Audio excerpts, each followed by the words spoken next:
Assalamualaikum warahmatullahi wabarakatuh. Good afternoon, ladies and gentlemen. And welcome to CDC 4.0 Technical Meeting and Debate Seminar. First of all, let us pray and praise the Almighty God. Because of His blessings and mercies, we are able to attend this CMNDS without any trouble at all. Ladies and gentlemen, standing in front of you all, I am Giska Prameswari. And I am Muhammad Mumtaz Putuarga. As the Master Ceremony of CDC 4.0 would like to deliver the agenda of today's event as follows. The first one is a Zoom meeting and registration. The second is opening. And the next one is technical meeting. The next is debate seminar. And the last one is closing. So ladies and gentlemen, let's proceed to our first agenda, technical meeting. For Mrs. Artanti, time is yours.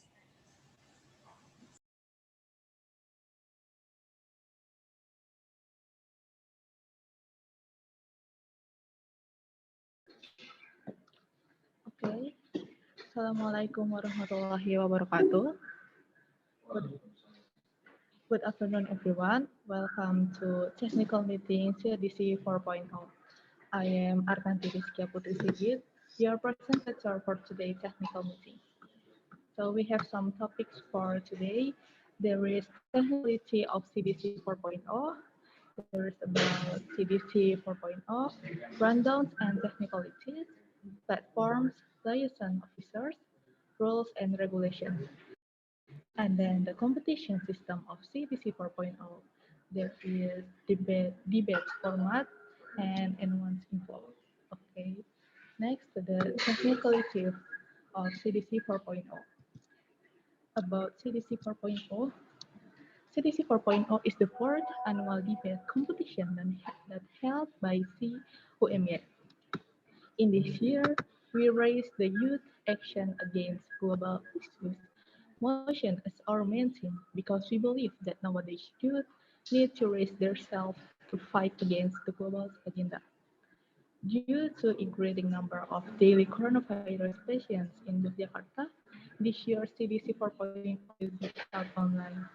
Let's be hoping that next year CDC will be offline. Okay, next is rundown and technicalities. You can see there is rundown and technicalities in the one that held on Thursday, 17th of June 2020. From 8 p.m. until 2 p.m. Okay, next is day 2 that held on Friday, 18th of June 2021.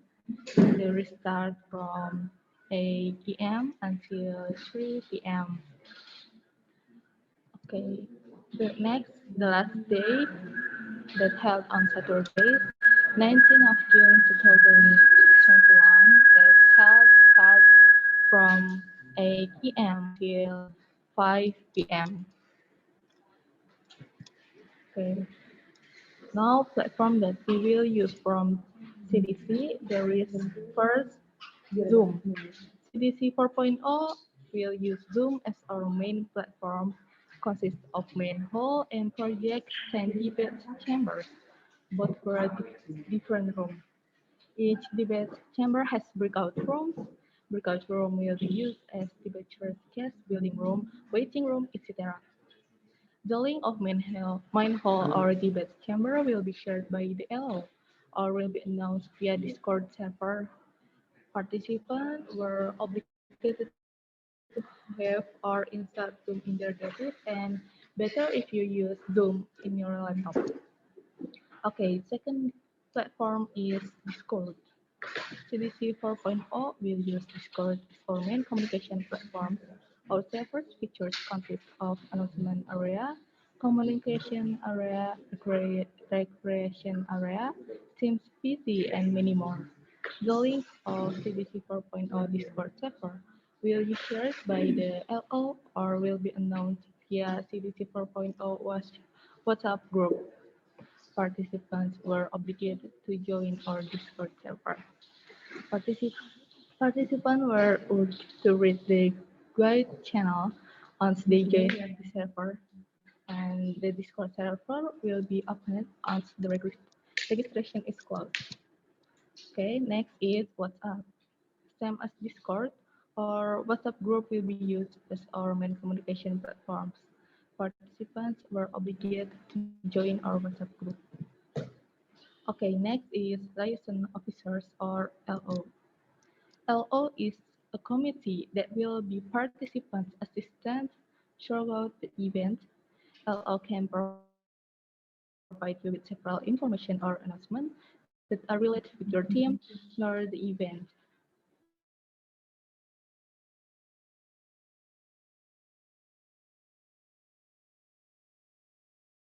If you have any question, you can raise your hand. Okay, next is having fun is okay, but participants must behave accordingly on this event. Please follow the committee's instructions that are related with this event. Please arrive or join Zoom on time. Making some disturbance can make your team disqualified. So make sure your Zoom microphones are turned off. Okay. Okay. Now is the competition system of CDC 4.0. Debate format. First is British parliamentary system. Consists of OG, CG, OO, and CO. OG is open government, CG is closing government, OO is opening opposition, and CO is closing opposition. There is four preliminary rounds. Breaking rounds consist of quarter final, semi-final, and final. The final will be played in the main hall. Okay, now it's N1's info. Placement test by the course. Once the registration is closed, N1 will be placed based on their adjudicating ability. So anyone that has question, you can raise hand.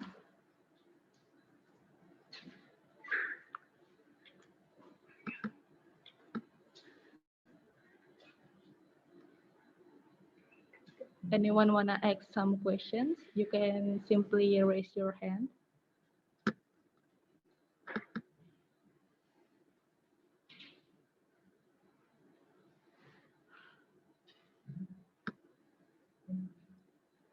So I think everyone is already understand, yeah. Okay, I think that's enough. Okay, I give it back to the MC. Thank you. Wassalamualaikum warahmatullahi.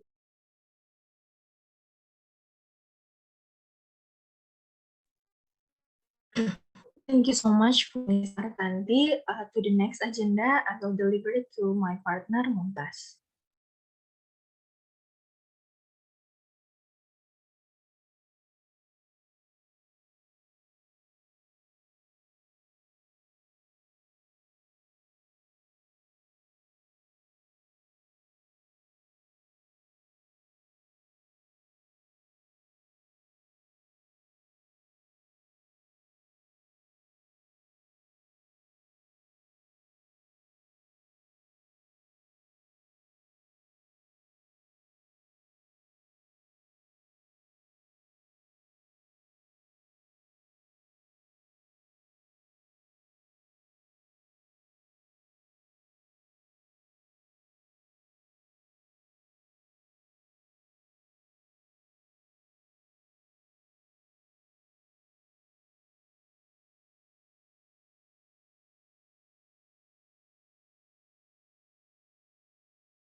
speaking out.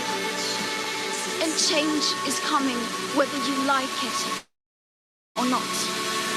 Thank you.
So, ladies and gentlemen, let's proceed to our second agenda, debat seminar for Kak Zufar.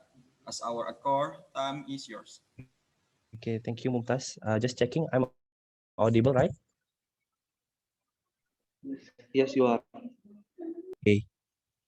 Is my voice clear? Clear. Okay. Please, the Orcom, please make me the co-host because I'm going to do share screen.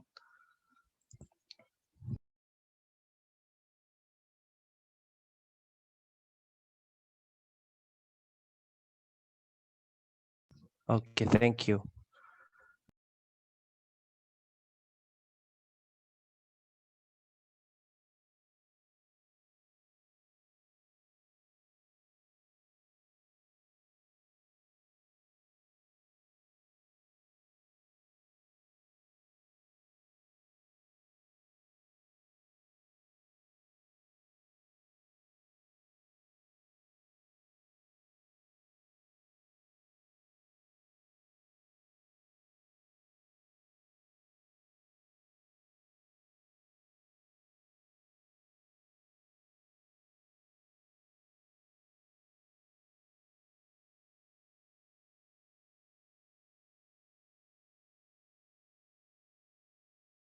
I'm sorry. Wait a second.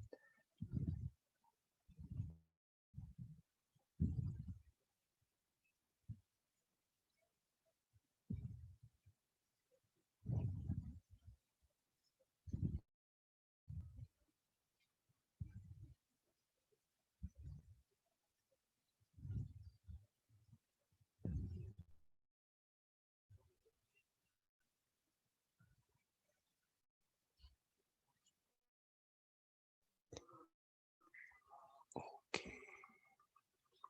Okay.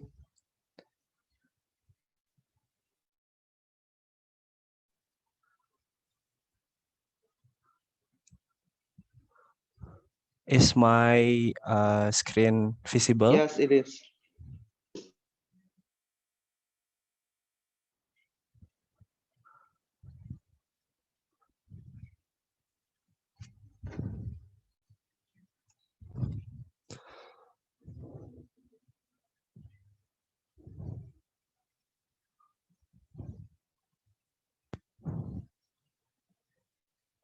Okay.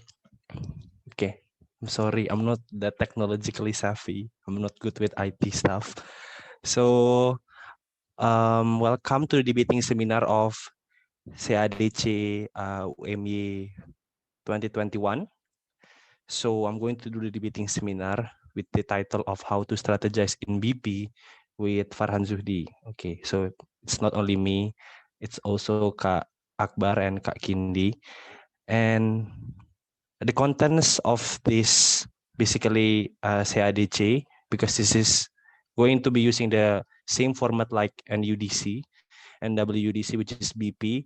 Therefore, the contents of this SEADC debating seminar will be in 5 parts.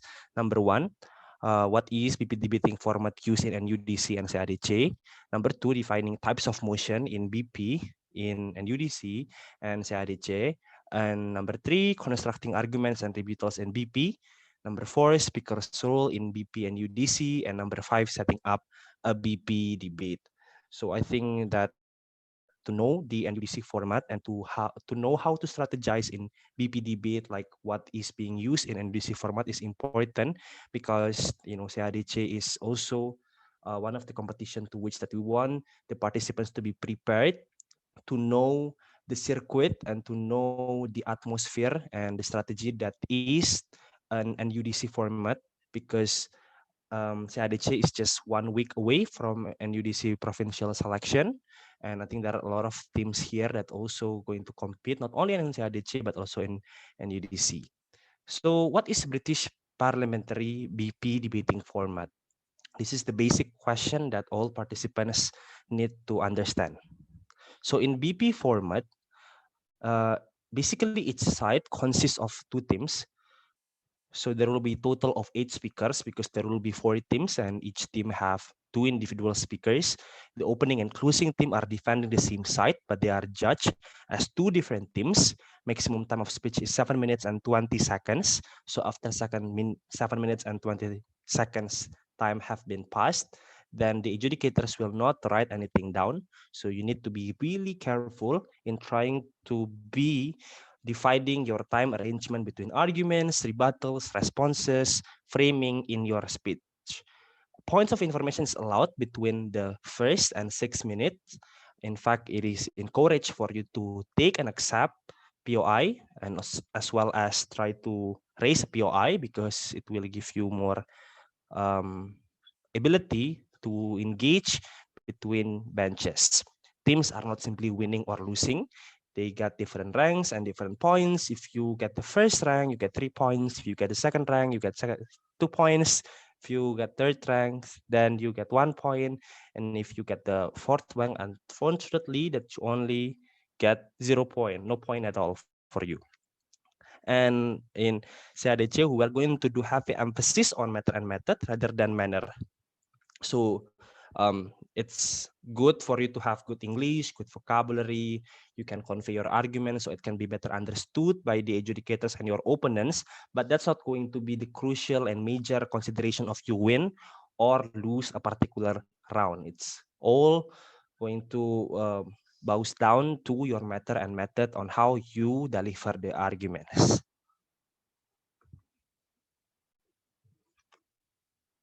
So in British parliamentary, this is the flow of the debate. Prime Minister will be responded by leader of opposition, and it will be responded back by Deputy Prime Minister, and it will be responded back again by Deputy leader of opposition, back and forth until opposition whip.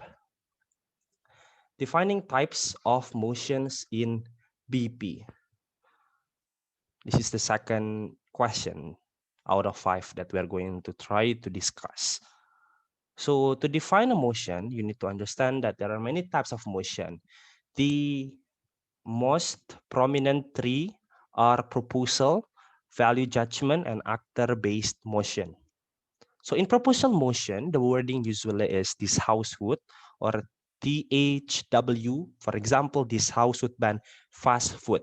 So when you got to meet a motion of this house would, you talk in the perspective of a parliament of a country with an effect and assumption. So when we make this policy, how does this impact the society in general? How does this affect governmental system? How does every stakeholders that you try to explain react towards that particular policy? So in policy debate, in proposal motions, it requires a good setup and mechanism to enforce such proposal. So for the example, in that this house would motion, you're going to want to explain that this house would ban fast food industry. So what would you do when you have this fast food industry still exists? You might want to punish the individuals that still engage in this fast food industry, like we are going to punish the McDonald's or KFC or Burger King if they still want to engage in this business activity of trying to produce fast food industry. And you might want to also socialize to the society what is the danger, what are the harms of consuming fast food products. So they would want to follow suit to the policy that you make as a government. That's for the policy debate proposal motion. The second type of motion is value judgment motions. There will be 2 parts. The first part is, let's just use the example of this house believes that, or this house prefers a world, or this house believes that X should blah, blah, blah. There are 2 examples here. Number 1, this house believes that social media is incompatible to the efforts of protecting democracy. And number 2, this house prefers a world in which democratic states censor social media. So the question that you want to answer in this debate is the truthfulness of the statement. It is a perspective of a third party or neutral observer that is so contrast with policy motion. So it doesn't necessarily that you require a model, but tends to require definitions and characterizations. For example, if you look into the first example of the motion that I lay out here, this house that social media is incompatible to the efforts of protecting democracy, you need to define what does it mean to be incompatible. You might want to make a matrix of incompatible mean that it creates more good than harms, right? So you might want to say a framing like, as long as I can prove to you that social media brings more good than harm to the efforts of protecting democracy, then my team is going to win the debate. So you need to make this metric variable to which that the judges can understand and can put you and weigh your arguments in the grand schemes of thing of engagement between the benches in the BP debate. Or in the motion of this House prefers a world in which democratic states censor social media. So you need to elaborate a likelihood, not only a metric of good and harm, etc., but it's also an elaboration of likelihood as to why your policy is going to be a good policy. In the government side of the House of the motion of this House prefers a world in which democratic states censor social media, you might want to explain that the likelihood of democratic states that they're going to be good. It means that the one that will be censored are bad things like hoax, fake news, hate speech. Therefore, democratic states are going to be doing good things when they censor social media. Meanwhile, in opposition, you might want to still elaborate the likelihood that why democratic states are bad actors in the affair of censoring social media, because democratic states still have interest. For example, they might want to censor the contents in social media that try to criticize the incumbent government, or the one that will be censored are the campaigns of the opposition party. So this will be used by the government to do abuse of power. So it's a battle of likelihood when you have the motion, the type of value judgment debate. So yeah. Another example of value judgment motions are this House regrets. So for example, this House regrets the concept of unconditional love. So this debate is a retrospective debate, whether the world would have been a better place without the existence of what it is that we are regretting.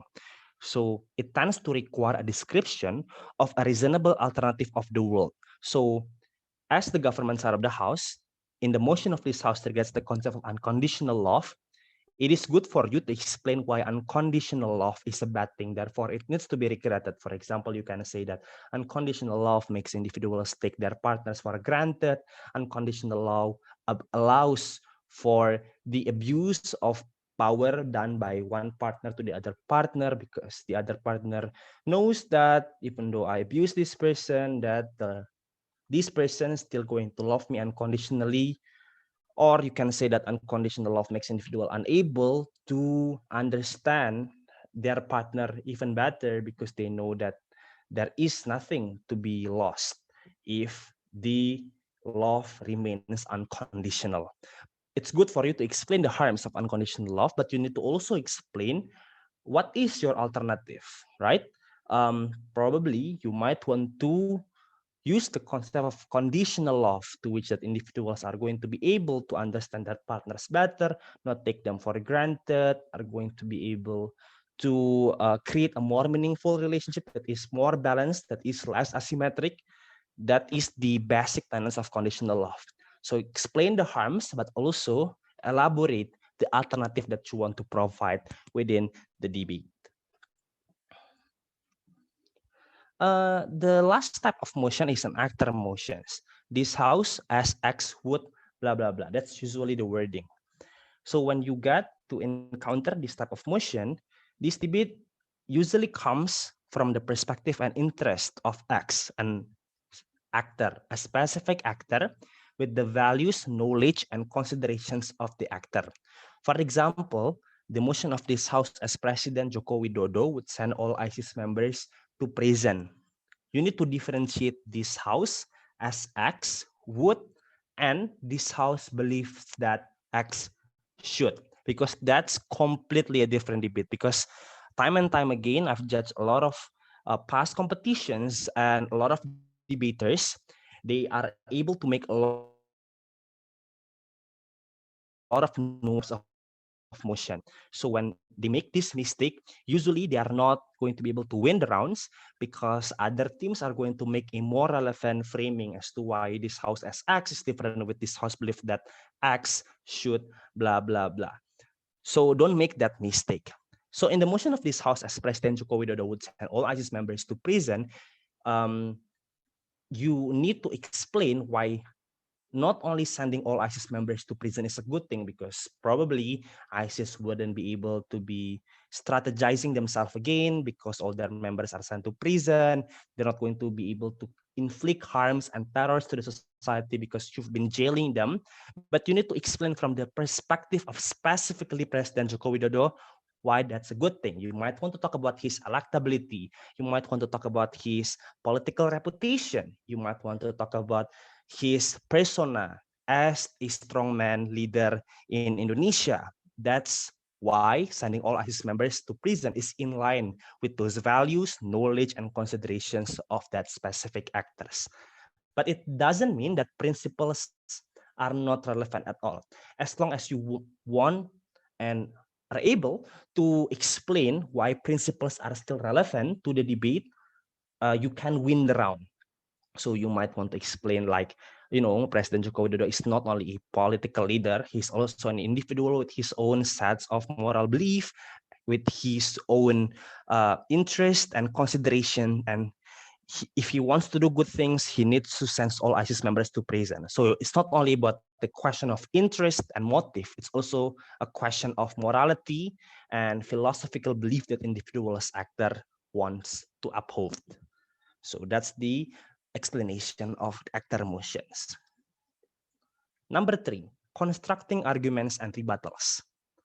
So elements for arguments and rebuttals are basic, and I'm sure that a lot of participants have been knowing these concepts of RL. It's not uncommon for you to understand and already know this concept of AREL.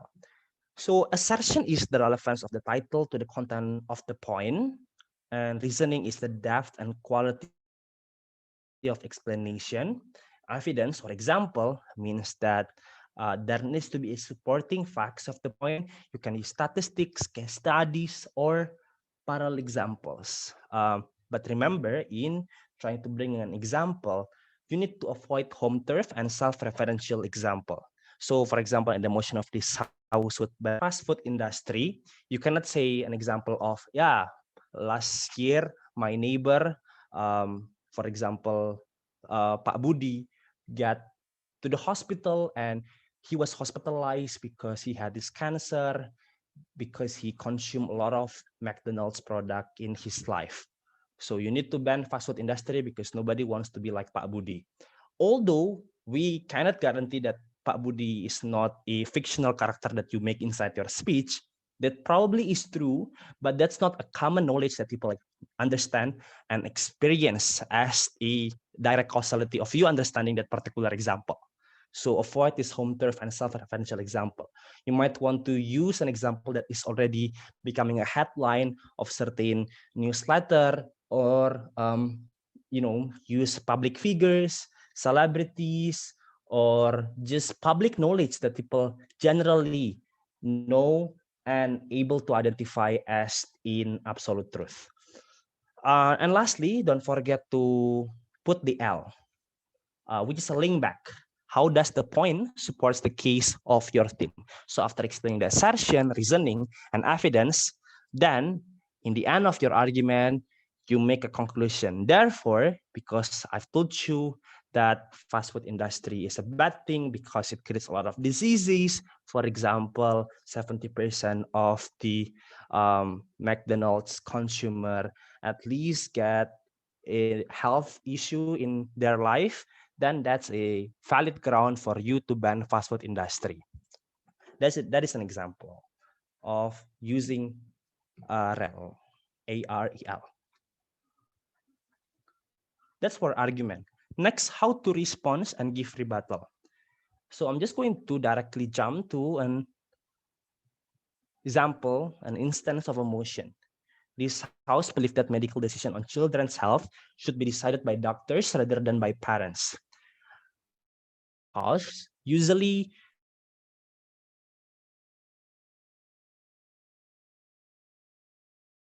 they would reject doctors' advice on surgery, medication, or follow-up treatments, resulted into worsening children's health. That's a government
I'm sorry, I was cut off, right?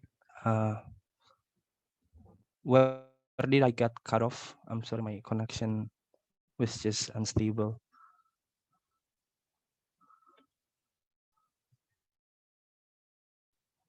Ada button, Kak. Okay, thank you. Okay, I'm going to do share screen once again. Nah, nice. Okay, so I'm just going to reiterate what I was saying because my connection was cut off. So in this type of motion, this hospital that medical decision on children's health should be decided by doctors rather than by parents. Government side of the argument, government side of the house would make an argument of parents oftentimes irrational, traditional, and religious. So they would reject doctors' advice on surgery, medication, or follow-up treatments resulted into worsening children's health. So the response that can be targeted by opposition side of the house can be manifested into three particular strategies. Number one, A minus. Number two, the harms are symmetrical. So try to equaling the possibility of the harms in both sides of the house to be just the same. Number three is an even if analysis. So for A minus, basically that you flip that argument by saying that's simply not true for this other reason. So A minus is just simple. When I say that this action is bad, you're going to say this action is not bad. This action is a good thing to be done. So in this particular example, A minus, you can say that it is not true parents are irrational and want the best for their children, so they are likely to follow the advice that has been given by the doctors in regards to surgery, medication, or follow-up treatments. So that's basic A minus. But the second type of response that is slightly more sophisticated is to say that the harms are symmetrical. So you can say that the doctor's also not 100% correct because of problems of misdiagnosis or lobby by pharmaceutical companies that results into over-medication or malpractice that results into children's condition getting worse as well. So when you make this response, the adjudicator will think, that is true that parents can be irrational and create damage to the children, but doctors can also create damage to the children because of the reasons that you have you have mentioned to the debate, then government couldn't simply win that particular clash because of the analysis of parents are irrational. But the last type of response that could just like hit the spot that makes you able to flip the arguments of your opponent is to simply say that even if parents are irrational, even if what the government side of the house conveyed are 100% correct, that is still okay.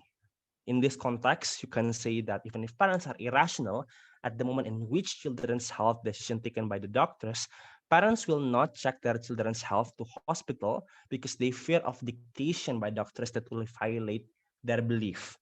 So the level of harm is getting bigger. So with this analysis that you try to convey to the educators that sure, parents are irrational, but at the point in which that the doctors are going to just dictate everything and bypassing the jurisdiction of the parents, parents will not go to the doctors at all to check their children's health. So when the children get sick, nobody knows the children get sick because the parents just keep their children at home because they fear doctors will just violate their belief. So the level of harm is getting bigger. So you might want to weigh, even in our side of the house, children is not getting any medication from the doctors, but at least they still go to the doctors. At least people know what is the problem experienced by the child in and of itself. So weighing the harm might win you the round. Next question, setting up a BP debate. So how to win a BP debate? This is where things get spicy. You might want to be at a team that is able to establish a strong identity that become the most central case of the debate. You might want to be able to take the most strategic position in the debate by answering the most prominent questions. So in these first two, making a strong identity means that you want to be independent as a team. You might not want to be like dependent on other team's case. As a closing team, you don't want to be just following what your opening have been stated and just reiterate that once again because you don't have any identity. Just follow what your opening said. Or if you are the opposition bench, you don't want to only respond to the argument of coming from the government side of the house because you just follow the identity of the government side of the house. You might want to create a specific positive material that is independent as an opposition bench. If you want to take a strategic position in the debate by answering the most prominent questions, then you want to answer a lot of things in the debate. For example, not only the principal analysis, but also the practical analysis, not only the economic impacts of a particular motion, but also the social impact, the political impact, and how like all stakeholders are going to react to the policy that you want to make. You also want to be the team that is able to answer the burdens made in the debate. So the burdens like who get the most impacts with who get the most impacts by your policy, who is the most vulnerable actor that you want to protect, to what extent the harm is going to be materialized in your side of the house and in your opponent's side of the house. So that comparison of the harms will easily make you able to answer the burdens in the debate. You also want to be the team that becomes the most relevant to the questions of the motion. So for example, in the motion that is staying like this house believe that state is illegitimate, so you might want to make a relevant motion as to why society doesn't have any principal justification or like principal obligation to answer to the state, why state is arbitrary and why state doesn't have any jurisdiction to try to rule and dictate the society's code of conduct. That's relevant questions that you want to answer in the debate. You don't want to talk about, just like international relations or like how when you talk about state is legitimate, suddenly there will be like a solvency of the poverty, there will be like the solvency of racism. That might be an answer that you want to create and you want to give to the round after you have finished the most relevant and the most approximate questions of the motion that have been stated. So that's it. But most importantly, you just want to make a good case by following the RL that I've mentioned earlier, making a strong case, making a engaging response, creating a sophisticated and elaborated framing that easily wins you the round. Why do you lose in BP debate? So there are a lot of reasons why you might lose in BP debate. It's not only about, I'm just simply unlucky, the judges might not be fair, or the opponents are simply too strong. You might want to have the ability to pinpoint to a lot of reasons as to why you lose the round, not only just blaming the externalities, because that will not give you any ability to evaluate by yourself as a team, as an individual. But structurally, a lot of times you lose the BP debate due to you have underdeveloped, repetitive, or non-relevant case in comparison to the other teams. So it means that your case is underdeveloped in a way that you mention a harm, but you don't really elaborate to which extent that the harm manifests. Repetitive means that you just follow what is the opening themes have been stated as a closing theme. So it means that you don't have any identity at all. A non-relevant case means that you don't answer the most prominent questions and burdens in the debate. So you don't want to do that. You might lose because you are unable to establish your importance or significance in the debate. So it's a non-strategic positioning. So this is important in BP debate because as judge, there will be 4 teams that I need to weigh, and there will be 8 speakers with 7 minutes airtime that I'm going to also consider in my adjudication.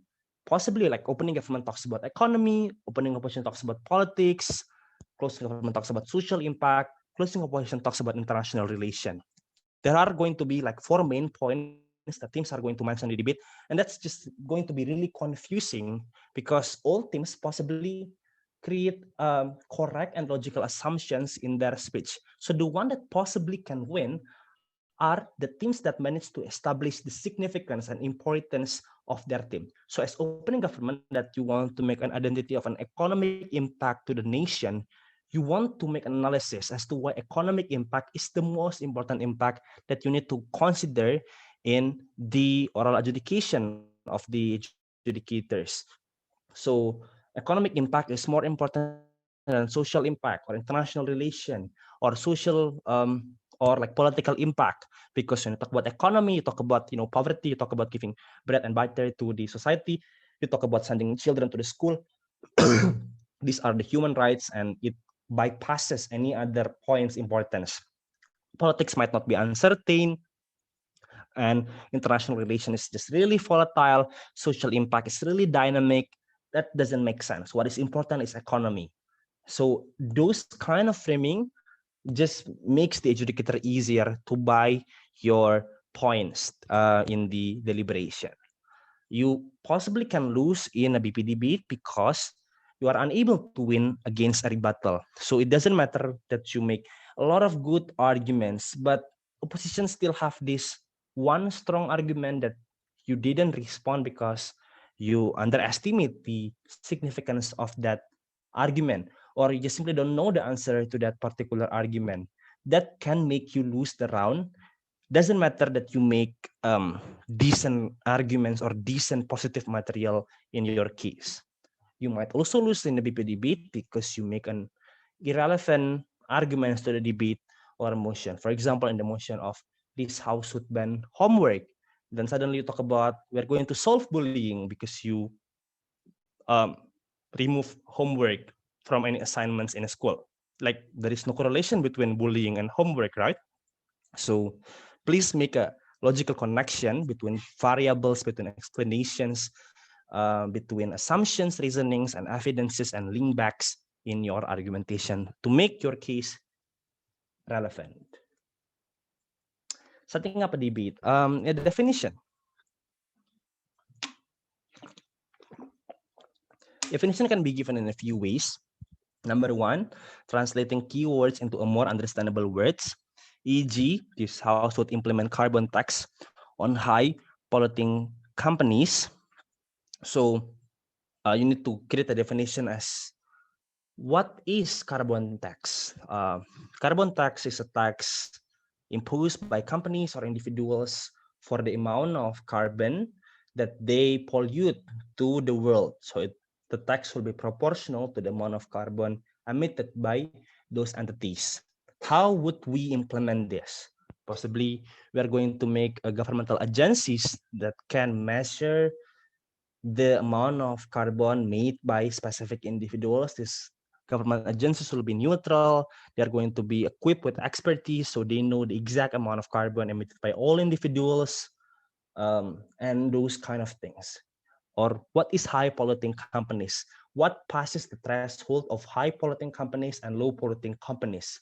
So you need to make this set up and mechanism to just solidify the foundation of your argumentations. Another example is you need to provide the picturization of the problem or the phenomenon and what you will do, your solution or your stance. E.g., this house would implement lockdown in Surabaya. So clarify the room of debate or limitation. So when the motion specifically talks about implementing lockdown in Surabaya, so the limitation of the debate is just an impact that we are going to have as a consequence of lockdown in Surabaya only, not in Indonesia, not in Southeast Asia, not in Asian continent, because specifically we only talk in one city, Surabaya only. But this doesn't mean that you have to be very specific if the motion doesn't necessarily state any place, any time set up, or like any context. You have to be as general as possible. So if the motion is this house would implement lockdown only, and there is no wording on Surabaya, on any cities or any countries, then you cannot just limit the debate into Indonesia only or Surabaya only. You need to talk about the implementation of lockdown generally in all countries around the world. Has it been good? Has it been bad? Yeah, that's what you need to do to make a definition. Definition challenge. Definition is unfair and can be challenged if these three circumstances occur. Number one, when it's undebatable. For example, this house would not allow essential workers to strike, and the government side of the house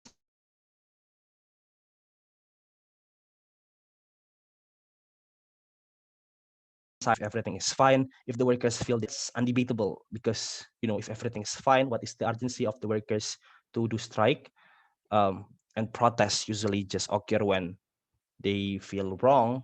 So that's not a debate. There is no debate occurring if everything is fine and everything is as ideal as what the government side wants the adjudicators to believe in. Number two, about self-proving. E.g., this house regards the rise of sharing economy like Gojek, Grab, etc. And the government makes a definition of government sites regret the rise of sharing economy because it is regrettable. I mean, yeah, we need to regret something because it's regrettable, but if there is no analysis or explanation or any elaboration as to why that particular thing is regrettable, then it's just self-proving, and opposition can challenge by saying that, of course it's regrettable, but what are the questions that government needs to answer? Number three, when there is no link to the motion, for example, this house would ban homework, and the government side of the house tried to explain that homework should be banned because it results into parental abuse. Opposition can simply challenge that by saying that there is no correlation between homework and parental abuse, and etc. But if the government side of the house makes a reasonable and decent set up of definition, opposition have an obligation to follow that, regardless how under elaborated it is, unless that's really problematic in a way that it's undebatable or it's self-proving or it has no link to the motion, you cannot challenge that definition. About stance. Stance is about what you are proposing or what you're trying to prove. For example, this house would allow companies to hire child laborers in exchange of education opportunities. So the stance that the government wants to make here is child laborers will be allowed, however, the company will be obliged to give education opportunities. So when the corporation just use child labor and doesn't give any education opportunities, the government have the rights and jurisdiction to sanction them as a company because they have violated the contracts that have been made between the government and the corporation as well as the workers. The second type of example is this house regards the use of celebrity as a spokesperson for feminist movement. So the stance that you want to make here is to prove that the use of celebrity as a spokesperson brings more harm than good to the feminist movement. So in a lot of debate about regrets or incompatible or oppose or support, usually the matrix is bringing more harm than good or bringing good than harm. So you need to just mention and list down what are the harms. Is the harm worth the trade-off of having this good, or is the good just not really that worthy to be taken when there is a harm existing as the trade-off? Spectrum of stance. This is important because sometimes like opening government and closing government, or opening opposition and closing opposition, they have different stances. You need to be careful because when you just like bypass and completely antagonize your opening stance, it can be considered as knifing. And like a lot of judges really hate knifing because it means that OG and CG like have completely different stance, completely have different arguments. It's not fair for closing government to just flip everything that has been set up by OG, especially when OG make a decent setup, because that's just like a bad move being done by closing teams to just knife opening teams if they did nothing wrong. But you can make a variety or like slight variation to make your setup quite different with your opening teams, so you are not going to be perceived as a repetitive argument. You're not going to be perceived as repetitive in the eyes of the adjudicator. So this is just an example of motion of this house would ban abortion. So there are 5 spectrums of stance that you can employ. Number 1, if you want to have an extreme policy, you can do complete ban on all abortion, doesn't matter what circumstances. You are not going to give any exception to anyone because all abortion should be completely banned. But the second type of spectrum, less extreme one, you want to have a stance of we're going to ban abortion on most cases unless the one threatening the mother's life. So it's only on the exception of the survivability of the mother. Otherwise, abortion is still going to be banned in most cases. Or you're going to like move into the center of the spectrum. You're going to allow abortion to rape victim or to protect mother's life. So it's not only a mother's life, like the second type of the spectrum, but also the rape victim, because you might want to make an argument that this rape victim doesn't have any agency, doesn't have any say in bringing new life to the world because they don't give any consent when this unfortunate event or unfortunate thing happened to them. But the next type of spectrum is like a more moderate one, permitting all abortion before second trimester.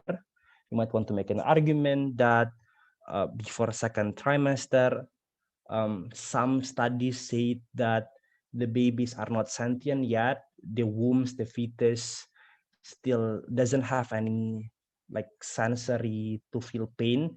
Therefore, when you do abortion, you're not going to feel any pain at all. It's different after the second trimester that they can like have this pain sensation, and that's immoral.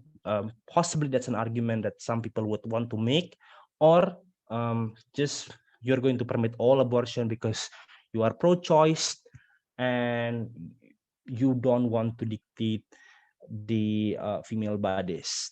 So, you know, these are the spectrum of stances that might be equally valid if you can make your arguments, if you can make your stance around these types of spectrums. It's just a matter of strategy. It's just a matter of your choice, which one that you think is the strategic one. Speaker role in BP. So for Prime Minister, this is the last discussion, number 5. You need to create a clear debate, set a clear debate as Prime Minister. So there will be a problem and background assessment, stance or solution that you want to make. You want to explain the model, explain the goal, bring arguments, how's the argument true, and practical argument, explaining how the argument can work to achieve a goal. In philosophical argument, explaining how there is a right or responsibility to fulfill. You need to also create an importance to your argument. Why is the argument important? Comparing why your argument is more important than opponent's argument.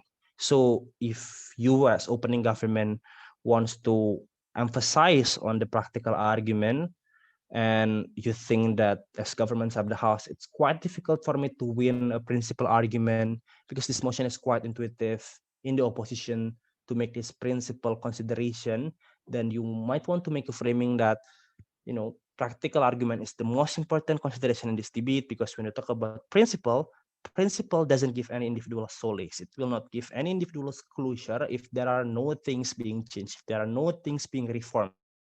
So you need to really emphasize on how you're going to create a solution as to how you're going to create improvement in the world. Doesn't matter if it is morally good, doesn't matter it's going to be like morally bad. As much as we can make this impact to the world, practical always outweighs philosophical argument. The vice versa, you can also make a philosophical argument that can bypass the importance of practical argument by explaining that practical arguments might not be certain. Practical arguments like creating economic impact, creating political impact, that's uncertain, because in economy there are a lot of externalities, in politics there are a lot of volatilities and uncertainty between political actors. There are like a lot of transactions in political ecosystem that makes your policy might not be able to be passed. But what is certain and what is absolute is a philosophical justification. So, comparing why practical outweighs philosophical or philosophical outweighs practical analysis can be important to make your team wins. You need to also restrict the debate to certain areas or a country or like a time frame unless the motion requires so. Oh, I'm sorry. Wait a minute.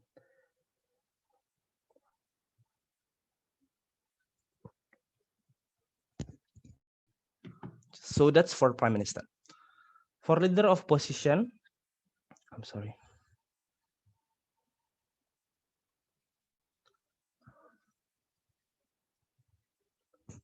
So for leader of opposition, basically your job is quite similar with Prime Minister. Like you make a lot of setups, stances, mechanism. But what is important that you also make rebuttals to your Prime Minister. You also need to bring arguments in the same way that Prime Minister also did, like what I mentioned earlier. But you need to keep in mind that providing counter stances that serve as an alternative that is mutually exclusive is important.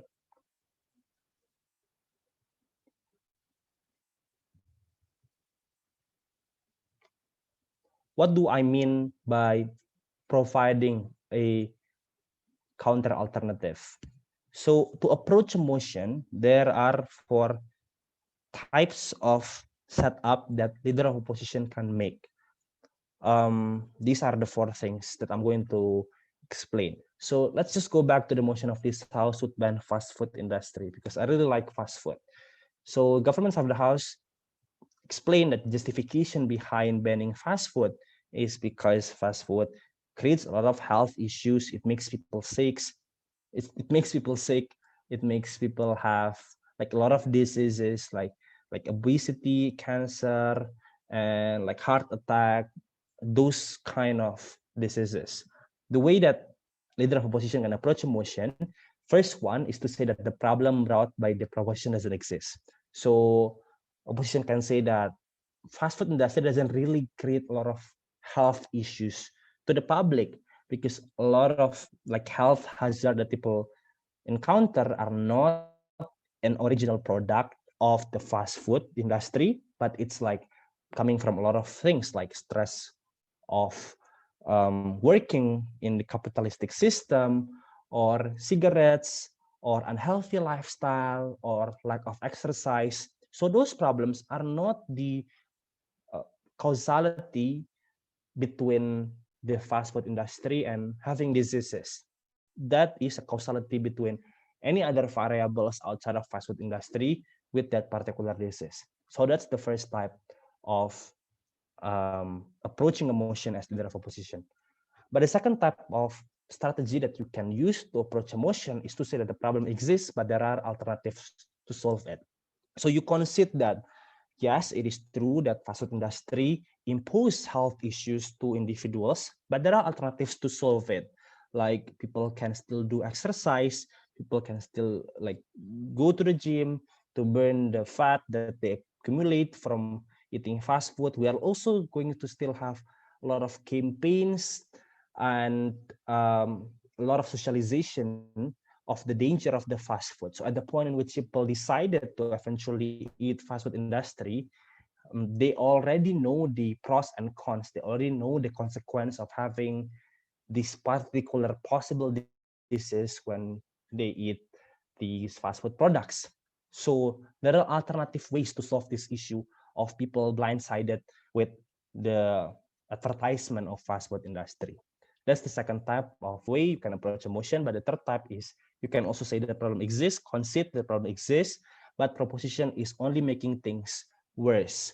So you can say that if you ban fast food industry, then possibly people will have these underground fast food products that are going to be unregulated, because in like black market of fast food industry, you cannot regulate the composition of the ingredients, you cannot regulate the amount of calories that exist in these fast food products. Possibly the fast food are going to be combined with drugs, with cocaine, with marijuana.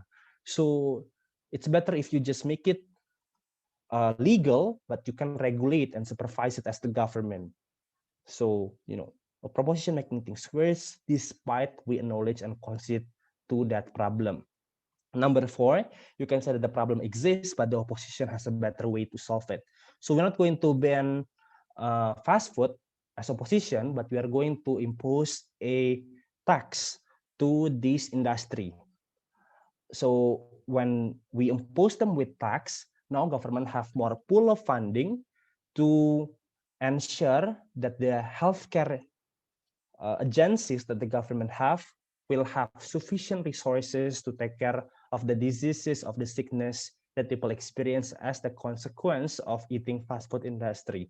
So when people get sick or people get heart attack due to eating fast food too much, government can subsidize the medication and the treatment of these people, because there is a tax provided by the fast food industry to the government that will be used to pay for the medication of the individuals.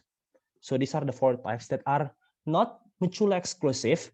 You can only use A, you can only use B, you can only use C, you can only use D, or maybe you can like combine these A, B, D, or B, C, D, or A, C, D. It's up to you. It's just a matter of discussing with your teammate which one is strategic. Is it mutually exclusive? But you know, please note that sometimes it can be a contradiction, it can be a tension, so just be careful. As deputies, you can create rebuttals, address the rebuttal from your opponent, rebuild and or expand your team's case, tell the judge why the opening debate answered the most important question. But what is important is you need to extend your prime minister. It does not have to be entirely different from PM. You just have to solidify their case. So you don't have to make an extension like when prime minister already talks about the practical consequences of having like military intervention, for example, then as deputy prime minister, you don't have to make an entirely new extension about how your military intervention going to shift the geopolitical strategy of the nations. You don't have to do that.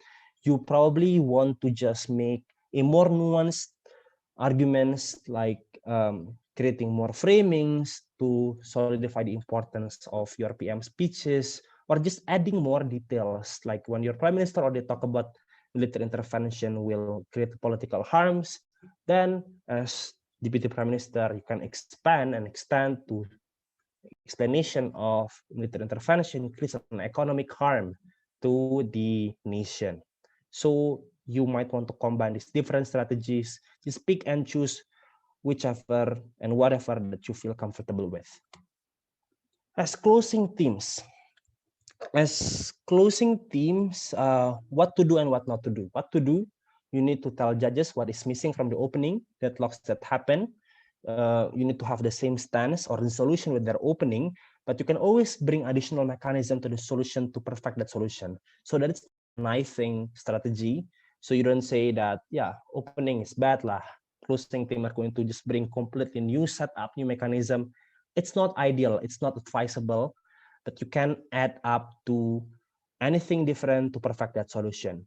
So in the motion of, for example, this house would ban cigarettes, government side, opening government is just telling we're going to punish individuals that still consume cigarette, but closing government can say that we're also going to provide rehabilitation center for people that currently want to recover from cigarettes addiction. We're going to create socialization to the people about the danger of the cigarettes, so people will have more ability to understand the rationality behind this policy. We can also have policy or like mechanism of having more anonymous group, so people will have support groups, people will have supporting system that can make them able to handle the recovery process from this addiction of cigarettes better. So this kind of perfecting the solution strategy is really important for you to win against your opening.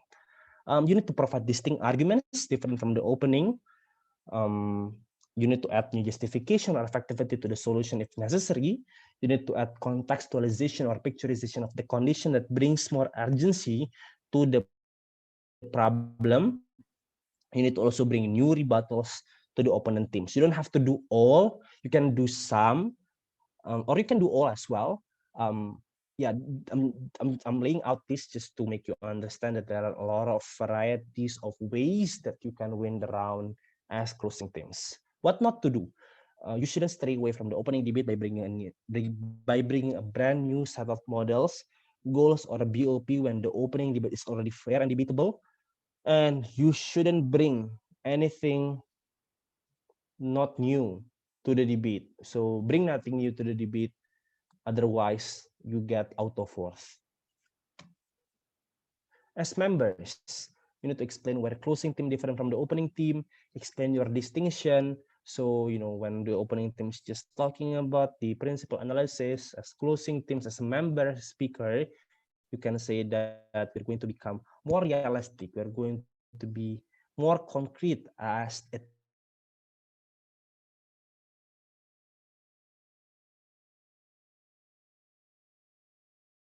rebuttals and or extensions that is different from opening team. So as closing government, you need to respond to opening opposition with different responses in comparison to what opening government has mentioned in responding to opening opposition. You need to also complete your opening stance, state your role and significance in the ongoing debate. So flag out what I'm going to do here. I'm going to break the deadlock in opening debate. I'm going to extend the harm. I'm going to create more responses. I'm going to make a relevant framing. State your role and significance in the ongoing debate. You need to assess and compare the opening debate against your case. You need to extend the debate by operating under the same premise or framework brought by opening teams. Just note that knifing isn't advisable. As whips, so in Asian parliamentary and British parliamentary, role of whip is not that much different, but there is just more nuance that you need to understand as BP whip. You need to bring rebuttals, you need to give biased conclusion of the debate. You need to advise the adjudicator on the metric that should measure the debate. So you need to also explain why your team answers that. Don't bring completely new arguments, because new matter wouldn't be counted. If you have arguments that you think about in your mind, give it to the members so they can bring it. Don't nyimpen, don't save the argument just because you want to have more speaker score. Strategize your rebuttals, because you cannot rebut everyone in detail. So just pick and choose what are the most important talking points in the debate, what are the strongest arguments from your opponent that you need to rebut. If you think that the kind of arguments that come from your opponent isn't that significant, or isn't that meaningful, or isn't that impactful, you might want to deprioritize that and prioritize more on things that you feel more nuanced and more relevant to the debate. But this is also important. Be careful to not whip your opening. So you need to embolden and solidify your identity of the case brought by your member. Don't repeat your prime minister and deputy prime minister or LO or DLO speech because you are different teams. Just ensure that your member get the spotlight in your whip speech as to why your member answers the most important burden or create the best argument in the debate. Yeah, I think this is the, the speaker score range. We're going to use the Warsaw scale UDC 2017 between 50 and 100. The average speaker score of 75. I think I'm going to send this to the participant group just to make you have more holistic understanding on the speaker score range, because there are just too much sentences that I need to explain here. I don't think I have enough time to explain that. Yeah, I think that's all from me, the debating seminar. Yeah, it's been 1 hour. Okay, if you have any questions, you can ask that.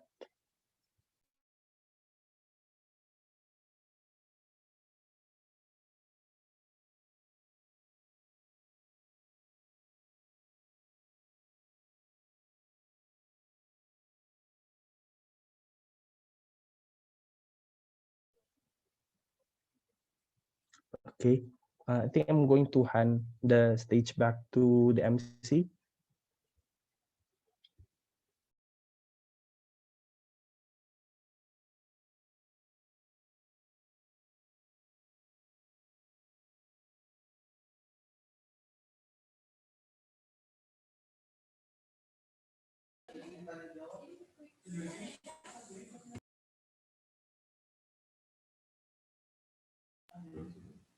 Okay, thank you for Kak Zudi.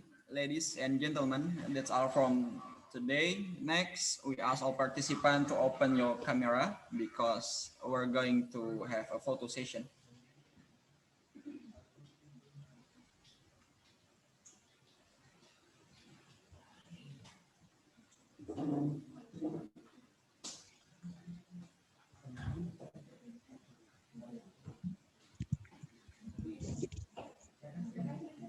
Okay, please open the camera.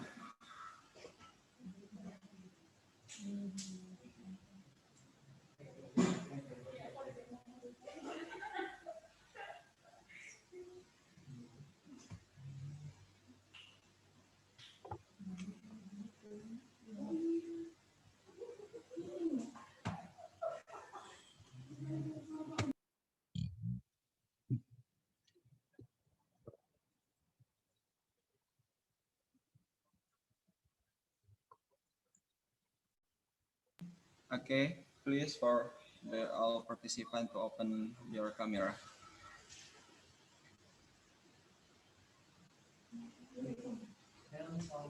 Okay. We take the picture in 3, 2, 1, and done.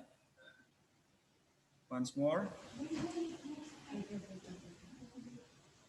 3, 2, 1. Okay.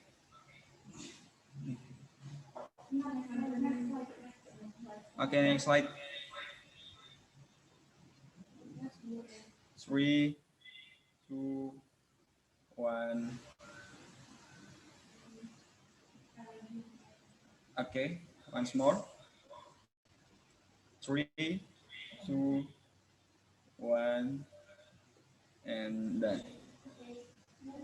So, ladies and gentlemen, I am Mumtaz Putu Arga and my friend Giska Prameswari. We wish best of luck to all motivators. Thank you for attention and see you soon in CDC 4.0. Wassalamualaikum warahmatullahi wabarakatuh. Waalaikumsalam warahmatullahi wabarakatuh.